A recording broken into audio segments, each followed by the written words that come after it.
Let's go, let's go. 5-9J, we out here. Nickel, yay! C-Dub on the beat. Slide through that city, made that Chevy swerve. The bank account jumping, gotta do it twerk. Hey yo, what's good with everybody, man? I hope everybody's having a productive day, feeling blessed, and like I always say, it's one life, one chance. We only got one chance to do this right. Let's get it done. With that being said, let's make this video on a positive note. I know y'all see the thumbnail, so I know y'all probably tripping like, oh my God, what happened? Did it go down? Did it really go down? But it didn't go down like that, like the way you're thinking. So stop it with all the negativity, okay? Because certain things happen for a reason, and sometimes, you know, a good outcome always comes out, man. So just look forward to all the good outcomes, okay? You feel me? So with that being said, let's get into the video. Hit that subscribe button, hit that like, always leave a comment. Let me know what you guys think in the comment section. Check the links in the description for my Apple and Spotify music. My songs are going bananas. So thank you guys. I have you guys to thank for that. I appreciate it. Thank you guys for tuning in. Now, I was scrolling through my feed, and I watch a couple of different podcasts because I'm trying to learn how to do podcasts and learn how to, you know, start my own podcast through this YouTube channel, of course. None of that other stuff. But it's called No Paperwork Podcast. And, you know, they interview a lot of people. A lot of people. I'm not sure who really started it. I know it came through, you know, Shimo Media. You know, where all the Northerners that they do songs and they collaborate with one another. They go on that platform. Trust me, I tried to get on that platform and then they never responded to me. I could have had a chance to, and then I was doing bad at the time, so I didn't have the money to do it. Then I tried to come on it again. He's been ignoring me ever since, but it's okay. But they were doing the interview with RICO2SMOOTH. He's a norteño rapper from up north. He's from Sacramento, Broderick, and he said something about, you know, going to LA, and I had seen a couple videos on YouTube of him, Backpack Boys, GB, and a bunch of other norteños that they were rapping with, that they were collaborating with together, and they were, you know, selling their merch down south, and they were doing performances in LA. And there was crazy speculation and comments in the comment section. You know, I read the comments more than anything because I want to see what the audience has to say, how the audience view things. That's the most important thing about growing with a channel, is paying attention to the audience. And a lot of fools were like, man, you weren't in my hood, you weren't in this hood, you ain't doing nothing in LA, you ain't wearing red in the open. Because they were wearing red, and then there was an occasion where a video they weren't wearing red, so everybody was making fun of them, but they weren't wearing red in LA. Whatever the case may be. Trust me, I know how it feels. I went to the Santa Fe Springs swap meet, and I was just showing, like, man, look at the cultura, look at the people out here, man. People are having fun on a Sunday, and the next thing you know, some Sureños posted my video, reposted it, and was like, man, this no rider drop out this and this and that. And then I read the comment section. I was like, God, I could have died. I could have lost my life in L.A. Jeez Louise, y'all. At least just tell me you don't want me there. I would never go back. I still plan on going back, though. But still, though, Jesus, I just want to go out there and have fun and explore life and explore the state of California. So he said something in this video that I really liked. And mind you, I had words with this dude a long time ago, like 2 years ago, all over Instagram. Both of our, like I mentioned before, both of our Instagram accounts got, you know, restricted for a couple of days for, you know, disrespecting each other. And it was just small words, nothing big. I'm probably going to tell you guys a story about it later. But, he basically said that he went to LA. He didn't specify to what he was doing in LA. I don't know if it was those particular situations, but he said he went to LA and he used the word Southsiders. He said, I got hit up by some Southsiders. They said they recognized who he was and what he was doing, that they messed with him. And he pretty much was like, yeah, bro, that's what's up. That's cool. You know, I appreciate it. You know, I ain't out here trying to start no mess. I ain't out here doing nothing crazy. You know, they let him be.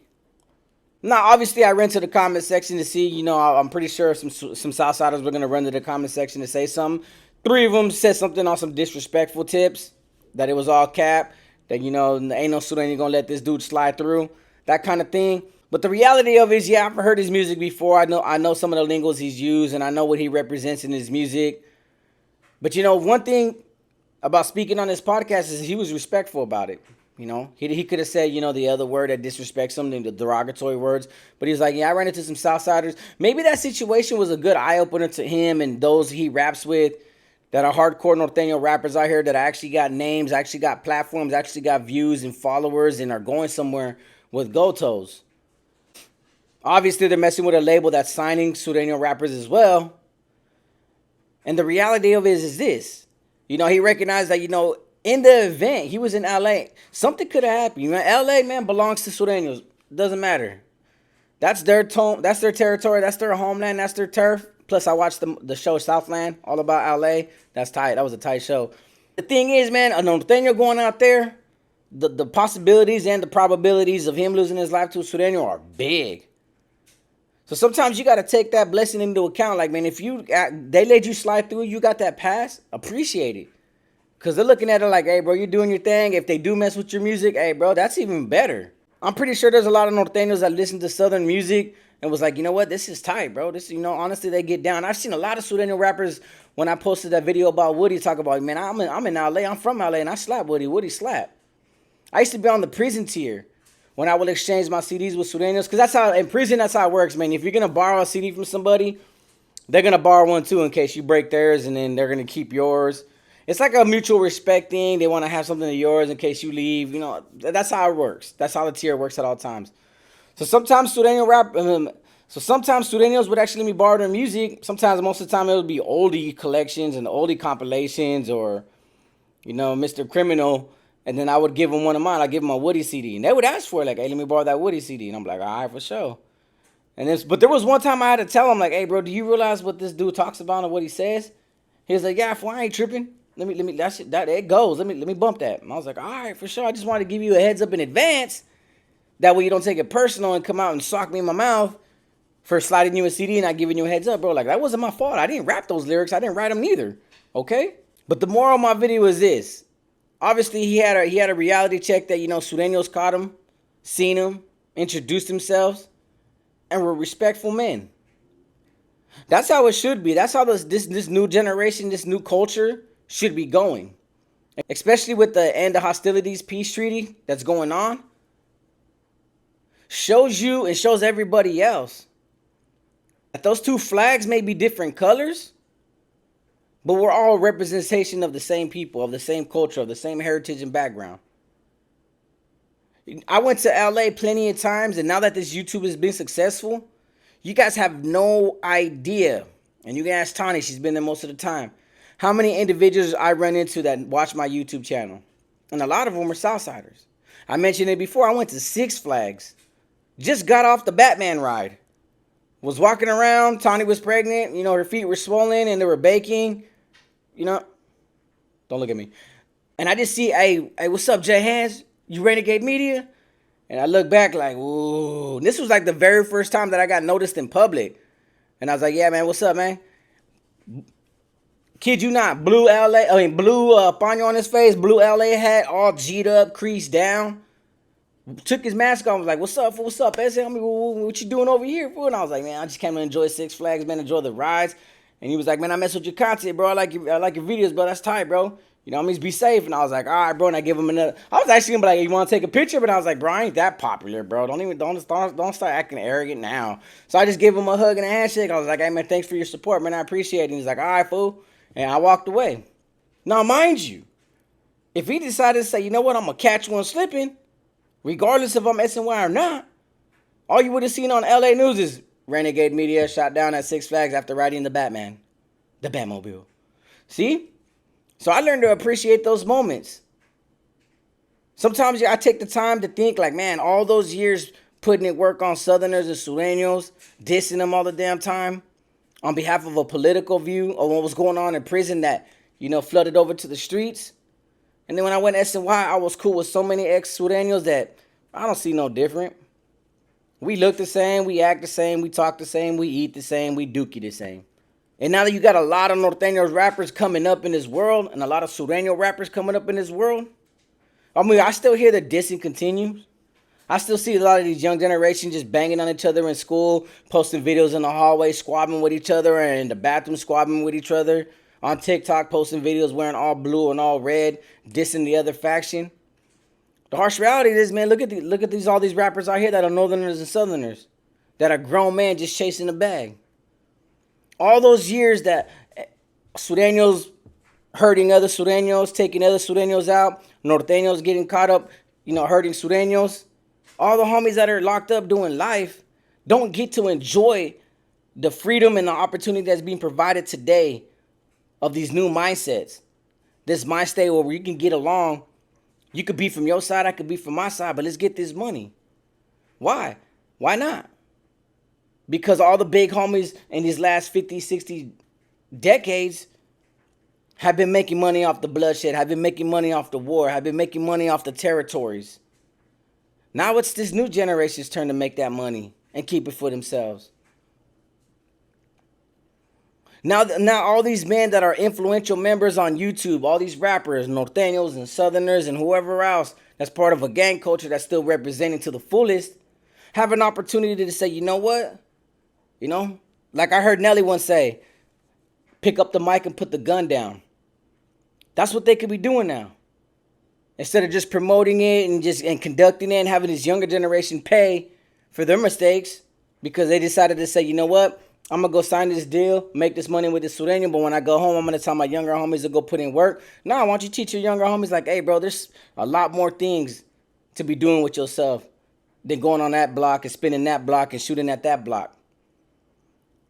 You got a lot of these rappers got millions and millions of views on YouTube getting cashed out. This YouTube is an incredible platform to help people get rich and become motivated. So why let the big homies get all that money? They're going to make their money regardless.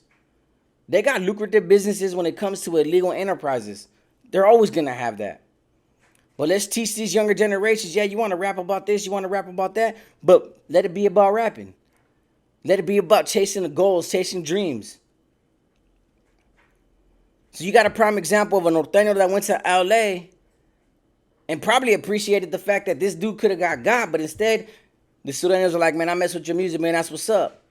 Gave this dude another idea to say, you know what, I'm going to take the homies down south and promote my music and do my shows out there too and get in tune with the Southern culture. Get the fan base from the Southern raza. You feel what I'm saying? That's what I'm saying. That's what I liked about that video is that he wasn't disrespectful. Now, I don't know if he was being genuine. That's neither here nor there. I'm going to take the video at face value on how he spoke about it, how he respected the Sureños, the Southerners. And he just went about his day and he's living and breathing and a Sureño didn't take him out. Because if that happened, you know, there'd be headline news all over YouTube and everybody be banking on that too. We don't need to see another Money Sign Sway situation. We don't need to see any other rapper die in the middle of his career when their careers are blowing up. Because that's what happens to a lot of these rappers. They get big, they disrespect one person, and the whole nation's after them. And next thing you know, they lose their lives just at the moment they were about to reach that peak to blow up. And that's where we should all be nowadays. That should be the mind state and what this individual promoted in this podcast. Everywhere. You catch somebody, he's slipping and he's a rapper, but for the simple fact he's on the other side, I mean, how does it benefit you to take him out? Just so you can go to the pen for the rest of your life and say, yeah, I took him out? It's not even worth it. It's not even worth it. But we're still at that phase in society and in life when it comes to rappers for being from Northerners and Southerners. Like, man, I want to go to LA. LA is a beautiful city. So much things to do. Just like Northern California is a beautiful area. Bay Area is nice. We shouldn't be living in like that where we have to go and be trucha every day. Where we want to go visit a city just to say we've been there and have to worry about what this man's packing underneath that jacket, underneath that belt, underneath that t-shirt. If I'm at the wrong place at the wrong time and these fools just happen to be out there and they take me out all because I wanted to visit a city, it shouldn't reach that point. There's so much better things that we could be doing with ourselves and applying ourselves than to say, you know what, I want to take him out the game because he's a Northern California rapper. I want to be somebody by taking out a Northern Cali rapper. So that was a prime example of how people can conduct themselves every day towards one another without having to put bullets in each other's heads over music, over colors, over streets, over the state of California, really. So that's the message that I wanted to promote today and to the youngsters out there who might be listening, who might not be. We can gangbang in the streets all day, every day. But it's a similar outcome, just like our passed away homies. Or just like our big homies locked up forever and a day. We could be doing that. Or we can be out there doing something with ourselves productively, respecting the next man for what he's doing. And demand that same respect that he respects you for what you're doing. And just go chase goals and dreams and aspirations, man. Just become big in life. So with that being said, like I always say, it's one life, one chance. We only got one chance to do this right. Let's get it done. Peace.